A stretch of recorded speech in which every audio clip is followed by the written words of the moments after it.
Assalamualaikum warahmatullahi wabarakatuh. Perkenalkan, nama saya Rizky Amanda dengan NIM 22017117. Saya dari Prodi Sastra Indonesia.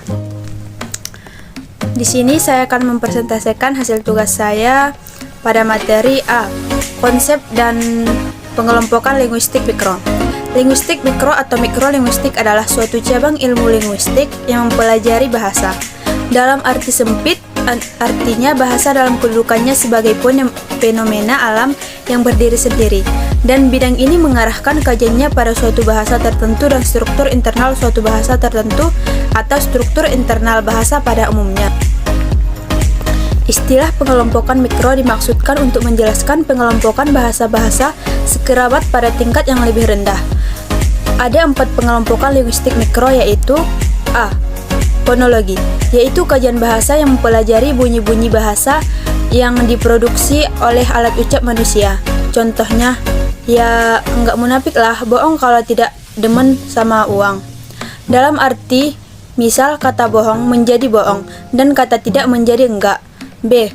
Morfologi, yaitu suatu ilmu yang mempelajari seluk-beluk suatu kata serta fungsi perubahan-perubahan bentuk kata itu, baik fungsi gramatik maupun fungsi semantik. Contohnya, suatu kucing menandakan hewan berbulu berkaki 4, sedangkan 2 kucing menandakan bahwa hewan tersebut berjumlah lebih dari 1.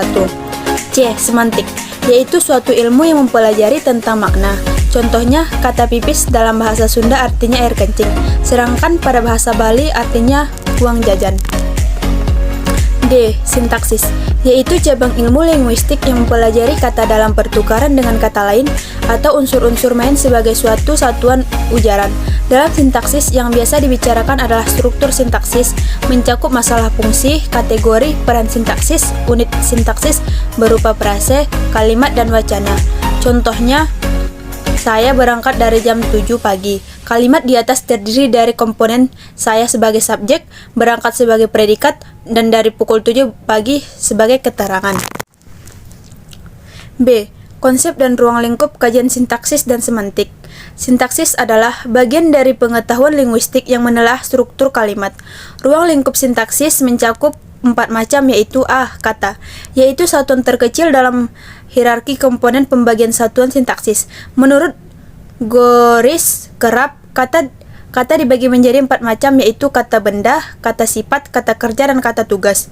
B. Prosa atau frase, yaitu satuan linguistik yang lebih besar dari kata namun lebih kecil dari klausa ataupun kalimat, dan dalam satuan gramatikal yang berupa gabungan kata yang bersifat non-predikatif. Contohnya, rumah baru itu, ayam berkisar saya, dan baju biru itu. C. Klausa, yaitu sekumpulan kata yang terdiri dari subjek dan predikat. D. Kalimat, yaitu kesatuan bahasa yang terkecil yang mengandung pikiran yang lengkap. Adapun struktur sintaksis terdiri dari susunan subjek atau S, predikat atau P, dan objek atau O. 2. Semantik, yaitu suatu cabang ilmu linguistik yang menyelidiki tentang makna bahasa.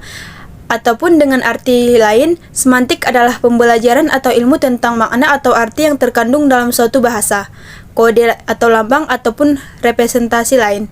Ruang lingkup semantik mencakup semua tataran bahasa, makna dari satuan-satuan bahasa seperti kata, frasa, klausa, kalimat, dan wacana, kecuali tataran fonetik dan fonemik, karena satuan pada kedua tataran itu tidak mempunyai makna meskipun fonem dapat membedakan makna kata.